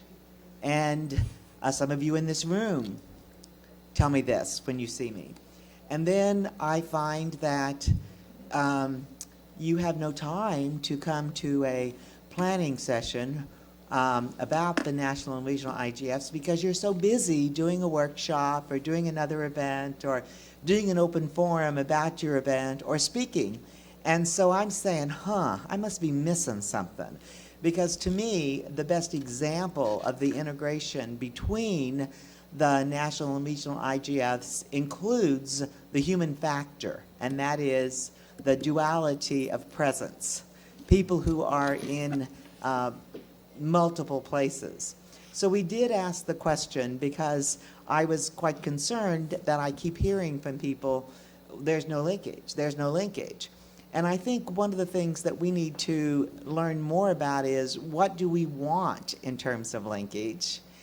The other thing that has been going on since the CSTD working group was improvements was published has been this, in the last 2 meetings, there have been a lot of people going to the microphone and saying, well, the national and regional IGFs could do this work, and the national and regional IGFs could do that work. And the other thing that I worry about is I think, the MAG chair also said this, I really question the ability of the national and regional IGFs to take work assignments as opposed to identifying things that are mutually beneficial.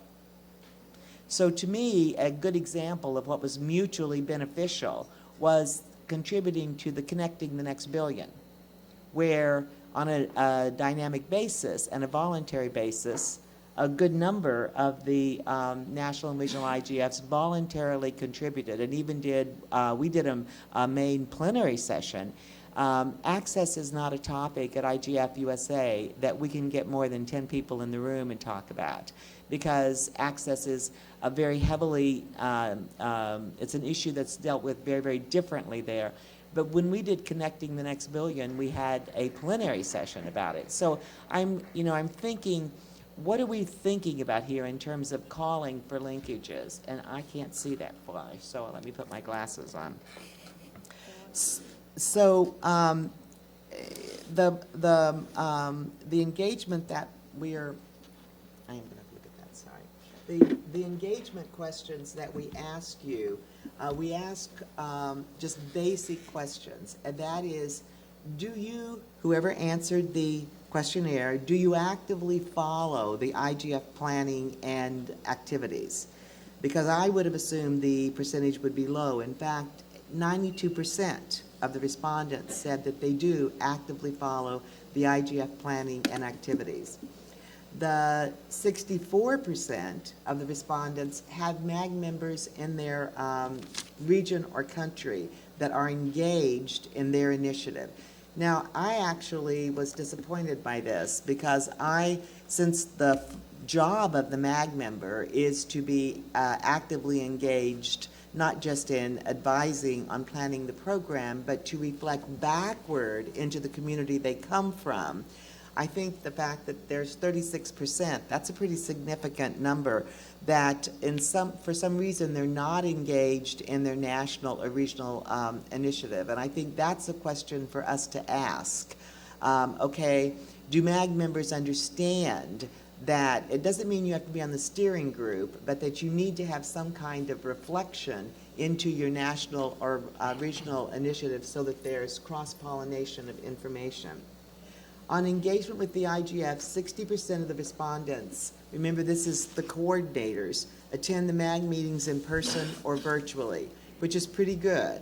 72% in the past, have participated in the past substantive sessions, and we have had substantive sessions since 2009. So that was pretty good, I thought, and that something that we should really continue to think about is how do we better publicize them and schedule them. And one idea might be that we would begin with our substantive session perhaps on day 0, when it wouldn't interfere so much with the rest of the program. On the intersessional activities, remember, participating in intersessional activities is not mandated. It is entirely voluntary. This question I was actually quite interested in because and I was quite surprised about, but 78% of the initiatives have intersessional activities. 35% have contributed to the IGF's intersessional activities, which has been a huge amount of work for those of you who've taken it on. And 17% actually participate in the dynamic coalitions. 43% made a submission to the intersessional work on Connecting the Next Billion. So the idea that there is not a strong linkage between the national and regional IGFs, that's not borne out by what the questionnaire said. What may be borne out is the lack of visibility about the fact that the participant is also affiliated with a national or regional IGF. And I like Laura's idea of a pin or a flag that would sort of have a special designation so that people began to recognize you, that you're wearing dual hats. The IGF challenges, I think, are something for us to take on quite seriously as we look ahead for just the next few minutes. What you said was your greatest challenges, and I really expected you to say your greatest challenge was funding. Funding is a big challenge, but it was number 3. Participation, inclusiveness, recruiting more participants and more diverse participants. And for some of the national and regional IGFs, the population you have to draw from is going to be very different. But you need at least 3 of the stakeholder groups. We're not required to have all 5. But it's very true that in some countries, and I know we're talking Afghanistan, and I are talking about the idea of, where will we find all 5 stakeholders, and will we be able to actually get all 5 initially? I think that's going to be true in some of the other African countries where we may get strong turnout from the technical community or the government and the civil society, but not strong turnout from business. But when we think about this, I think we need to go more granularly and think about this idea of what can we do to help. And I thought Anna's suggestion of some peer-to-peer exchanges where business who's actively engaged might do a better job of educating their fellow colleagues through industry associations that there are other national initiatives and that they should get involved in them. So we also ask you if you're going to do an annual event in 2016, and there was actually a pretty significant, I thought, positive response. 76% of you said yes, and the remainder said you don't know yet. So to me, that sounds pretty positive. It sounds like we're going to have a significant number of returning IGF national and regional initiatives. Let me open this very quickly for questions, and then I'm going to do a very quick summing up. I see 2 right here.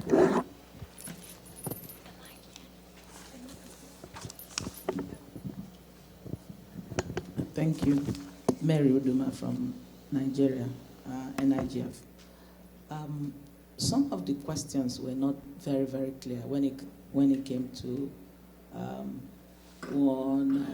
especially the participation of the MAG members in the process, in the local national process.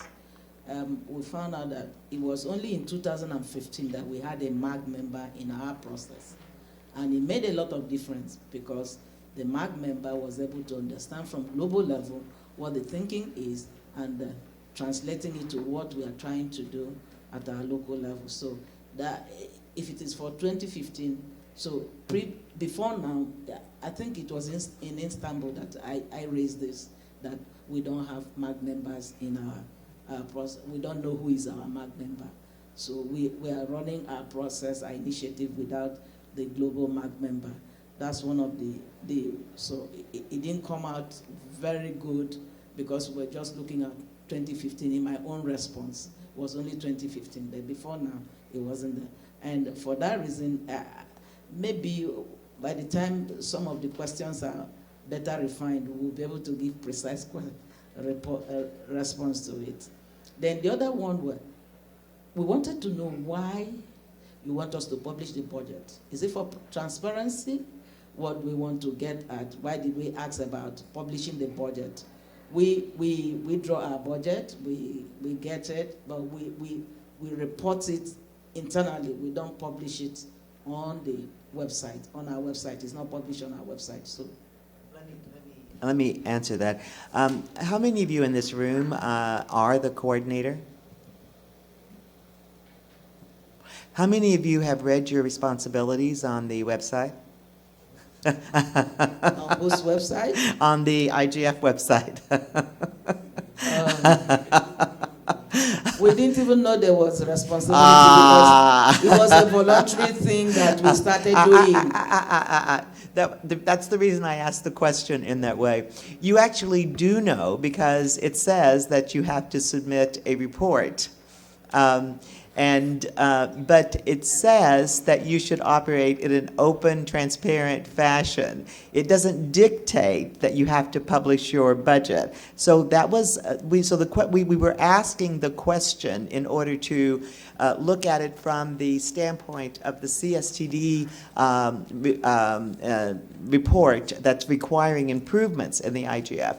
And it's sort of like you need to start publishing the gender breakdown as well. Now, that's not saying that you have to have 50-50, although I think it's Zimbabwe that does. But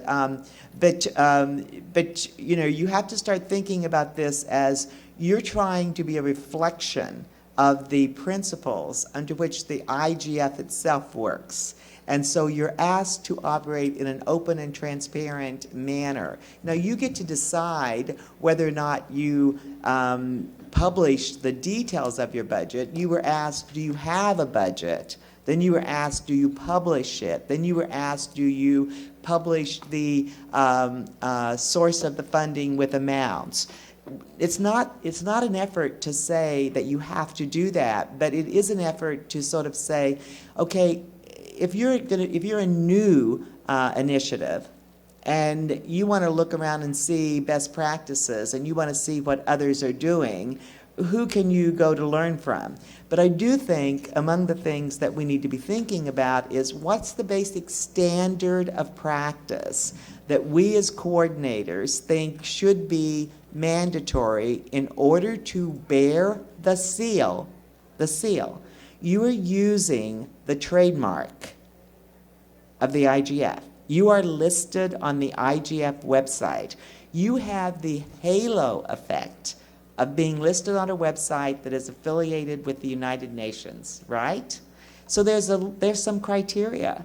And if you don't publish your report, some of you have not gotten your reports in from last year, in 2014. If you don't publish your report from 2014, what's the answer about when you should be removed from the website? The Secretariat's not going to make that rule. We're going to make that rule as the coordinators. You're going to have to make that decision.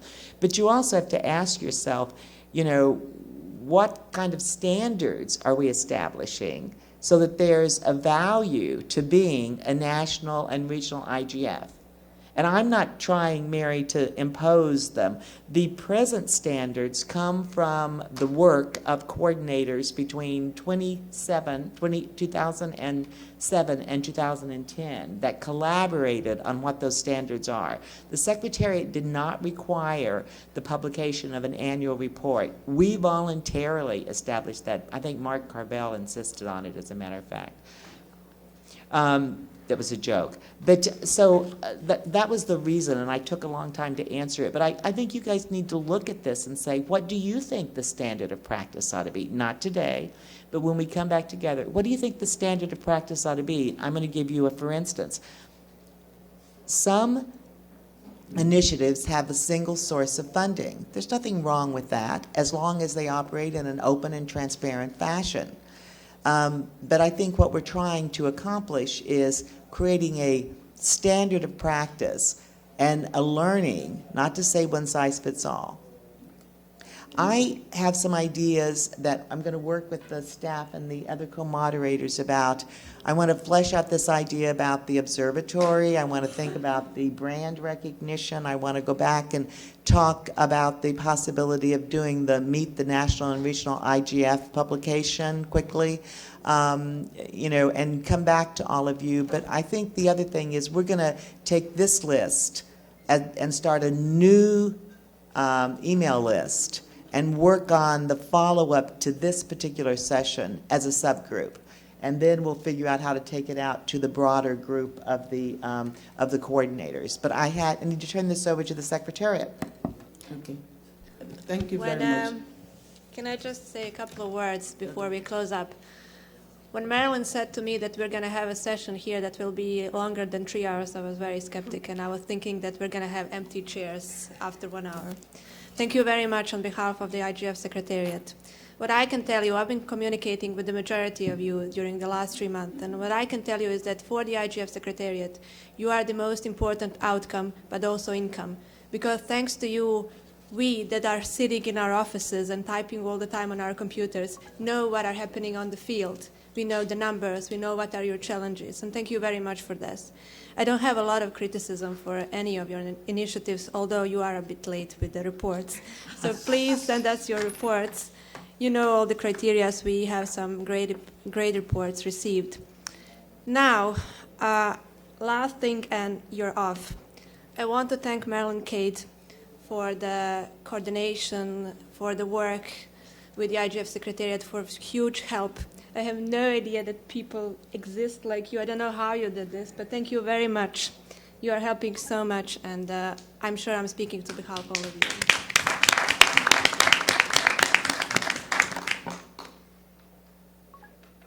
Marilyn, would you like to say the magical word that they can leave? Or? The magical word is next door is the annual meeting of the IGF Support Association. And I would love it if all of you would come, whether you are a member of the Support Association or not at this time. It is a resource to you because it is the source of the small grants that we are fundraising to be able to provide to the national and regional IGFs. So do come, even if you're not a member. We're not serving you food, but we'll try to keep the meeting short. It's in room 7. Now. Is it now? Oh, it's in room 7, yeah. No.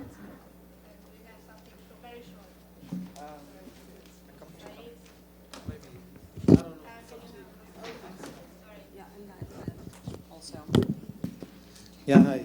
Saeed, I had a couple observations that I didn't get a chance earlier.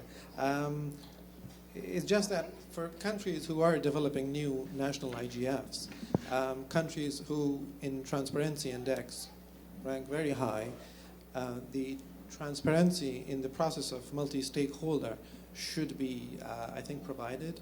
And I think the dominance of the governments as a key stakeholder in those countries should be, there should be some sort of a condition that these countries, because they list so high in the transparency index because of some corruption or some other incompetency attributes, there should be some conditions on their government's role in the multi-stakeholder process. And someone commented the fact that the IGF is a bottom-up approach, so it's up to the countries how they manage it. But then again, I'm saying I come from a country where democracy is just a label, but operationally in organization and in governments, we are very authoritarian. Individual authoritarianism and process authoritarianism is there. So the bottom-up approach is not a very successful thing for us to practice. A couple suggestions, if I could add, is if we could bring the dynamic coalition or the best practice forum to the regional level, because there will be some areas like access could be something that could be specific to a region or some political, economical, similar countries.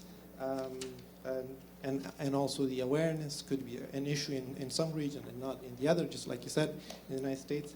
The content development and management, that could be another theme for some of the regional IGFs. So that's it. Thank you very much. More important announcement. Yes, just a short announcement.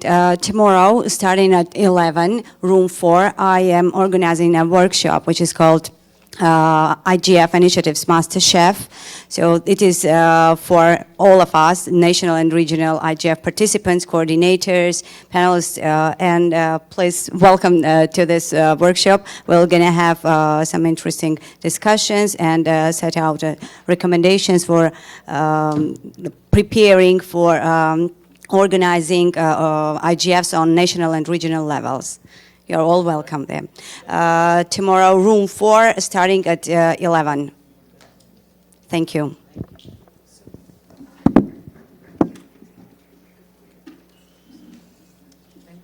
We'll see you in the room next door.